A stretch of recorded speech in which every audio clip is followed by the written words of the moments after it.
Hello guys, welcome back to Patrick TV GH. This is your service tutor, Mr. Patrick Bankwa, coming your way with another edition on this channel. Today we are going to look at investment guidelines and the power of compounding interest. It's a very important topic that I want us to discuss. But before we delve deep into this particular discussion, we want to take a short commercial break from our sponsors, Pensions Alliance Trust, Adum City Estate, and BBH Microcredit. I'll be right back.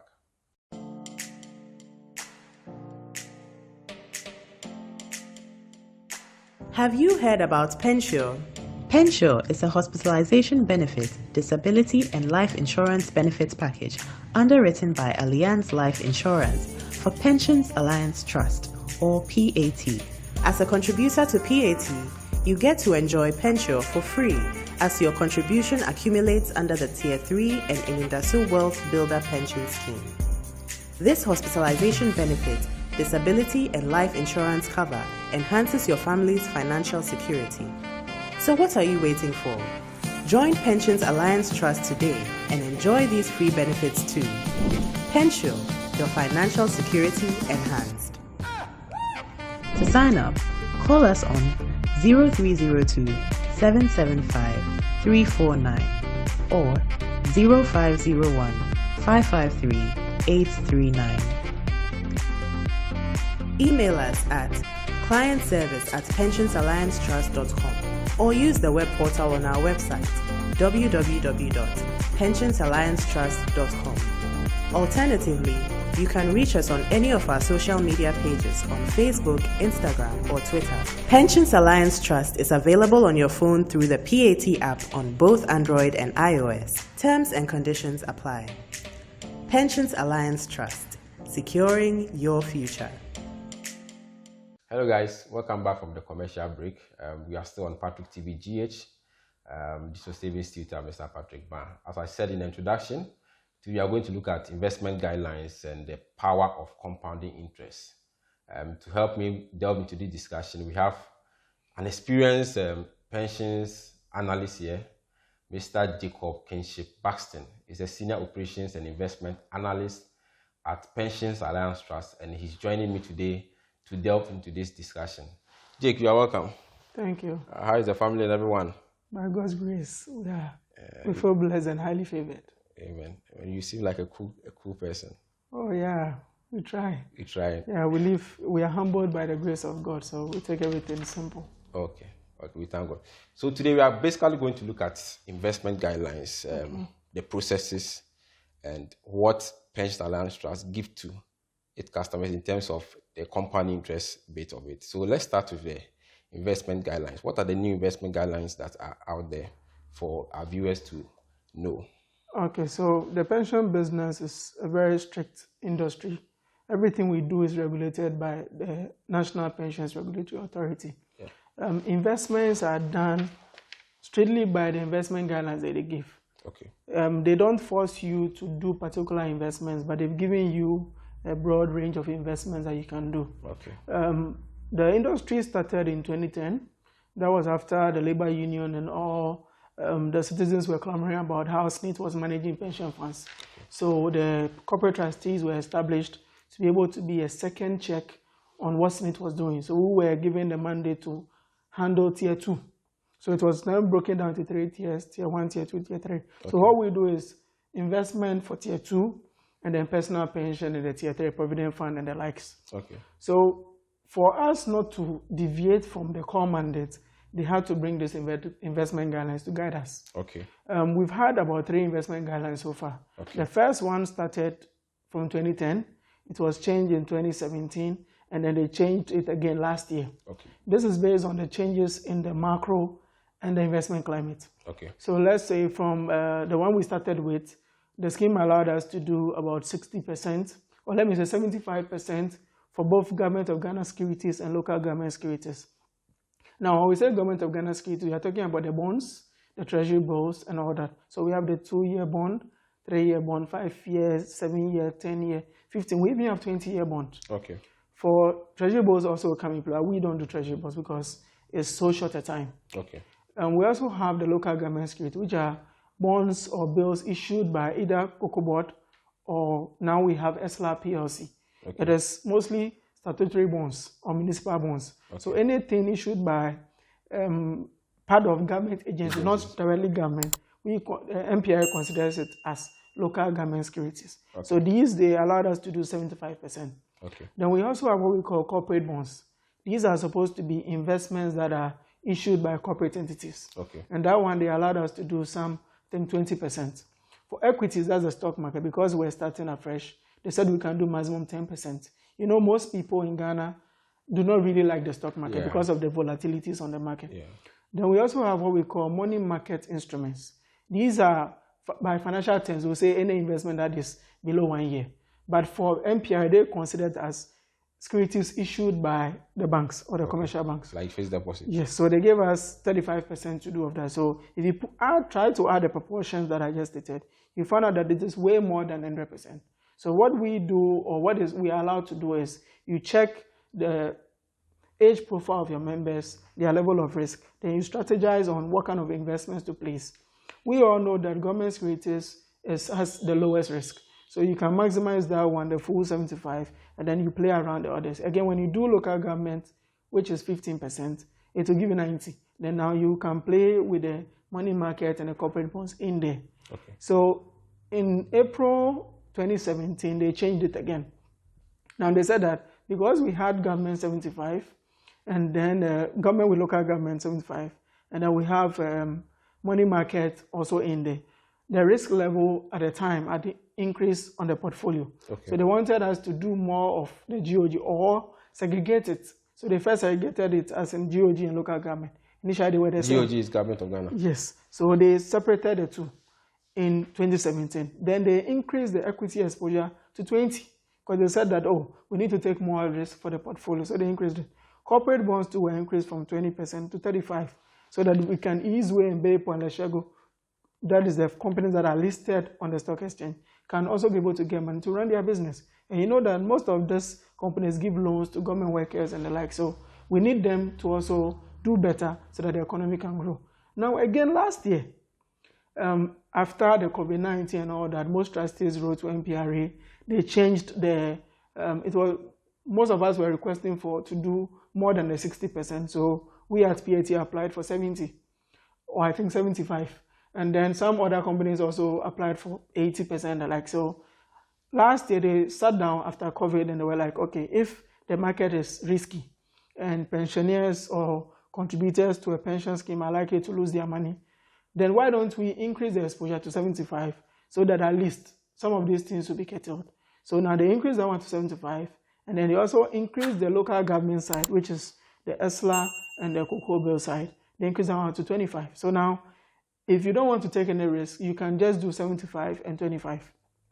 Then you make out your 100%. But the challenge of this is that means that the banks that also do issuance will not get the money. The Easeways and the Leshegos that I mentioned will also not get money because people don't want to take risk.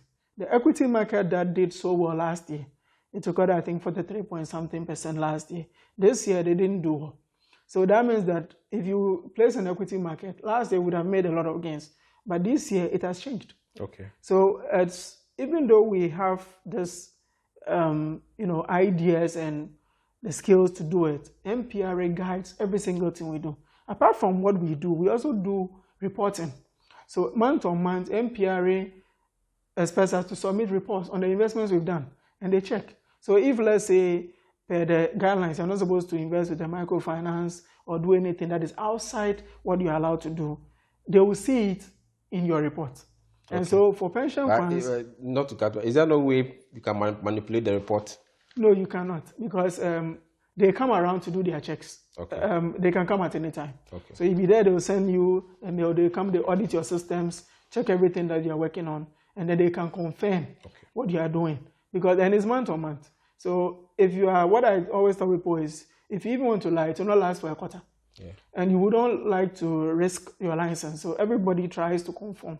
So we at PAT, we try to do just that, so that we'll minimize the risk on the portfolio as well as maximize the returns. Okay, so I think that was a very brilliant submission on the guidelines.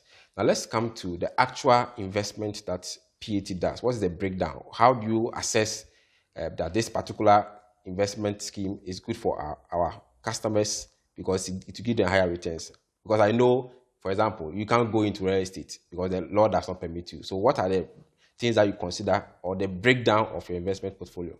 So the real estate bit, currently we are allowed to do real estate under what we call the alternative investment portfolio of the asset class. Okay. It even comes with a lot more than just that.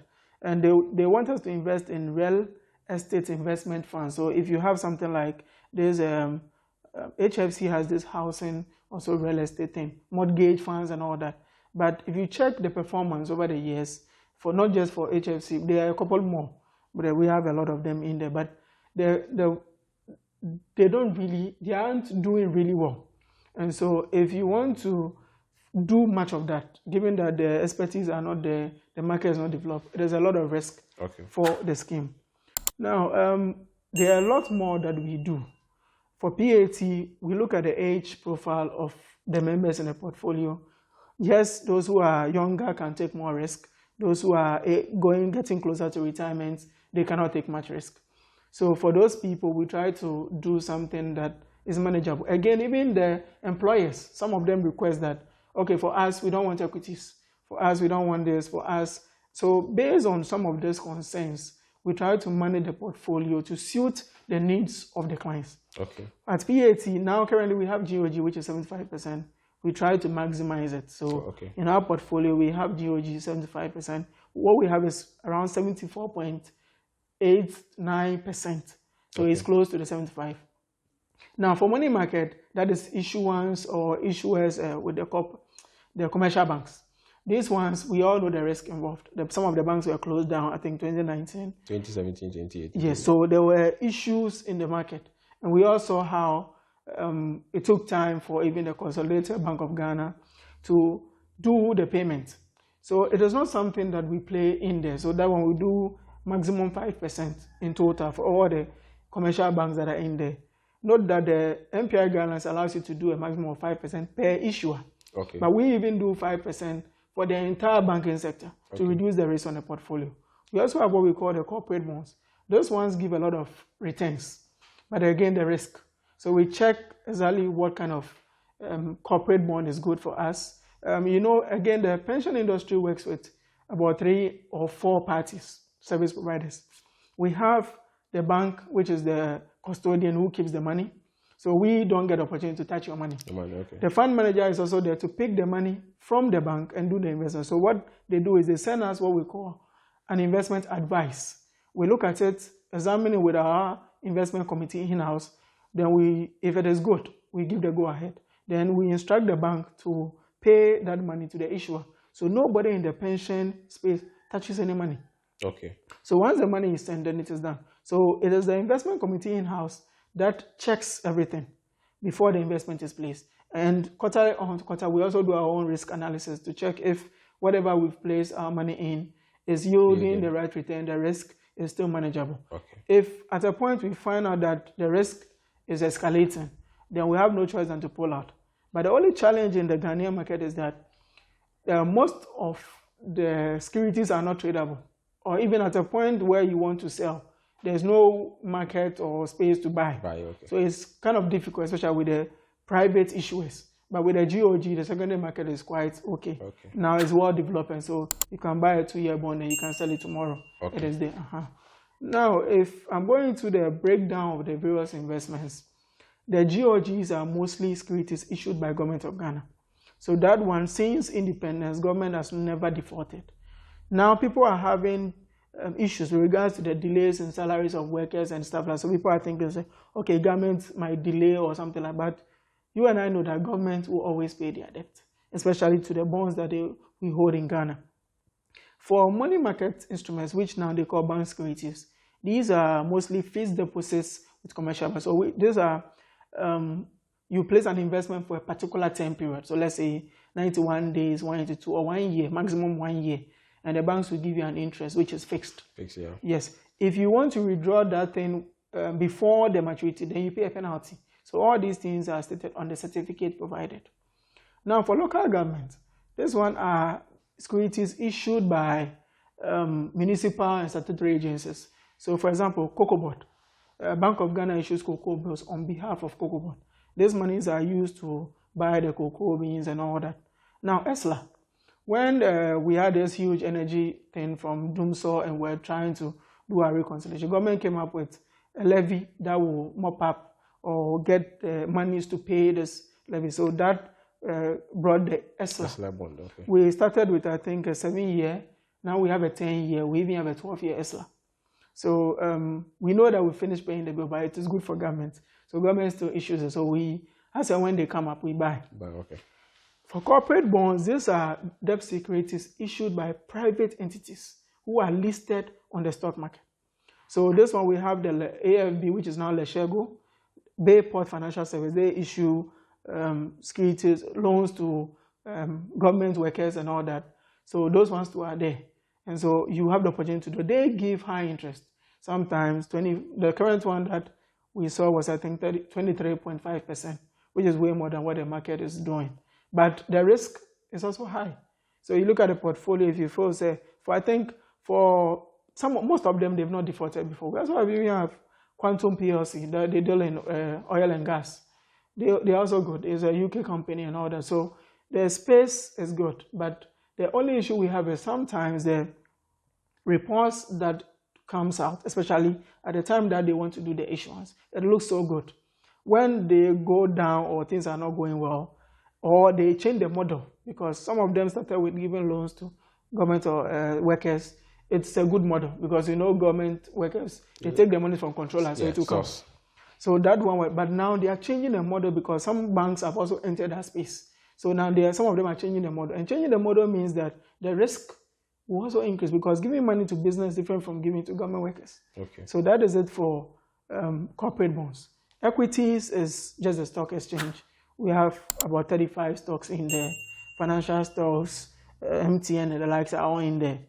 For last year, I think MTN, Carbank, and a few were what was driving the market. This year, MTN has been a little slow. The market in general is not doing quite well. That one, what we have is less than, I think, 2%. Yes, less than 2% of the entire portfolio is stocks. Like I mentioned, not so many people want to go in, but that is also one side that if it's giving returns, it gives a lot. But you can also lose value on your money. So we try to manage it in such a way that our clients will not lose money, so that if probably you saw 2,000 in February, if you were doing so much of stock, you're likely to see 1,080 in March, and you'd be like, but is my money supposed to go up or come down? We try the interest. The interest. So we try to manage it like a mutual fund, so that at every stage or every time, you should see increment in your money. The next one I'll talk about is MPRA allows us to do some investments in mutual funds, unit trust funds like the EPAC, and the other ones that are available in the market. So each one of them have their own structure. So based on the needs of the fund, you tend to look at the one that best suits you, and then you buy for the fund. That one too, I think what we have is less than 3% for the entire, because the risk or what they do is similar to what we are doing in general for the portfolio. Now the last one is alternative investments, and this one has private equity funds, real estate, and a lot in there. This is new to the market. So it is not something that we have even done for any of our portfolios. We are still looking at it, but just like you mentioned, real estate is a serious thing to go into. So if it's for long term, then we may consider, but as it stands now, we've done none of that. So I think the overview of your breakdown is also quite okay.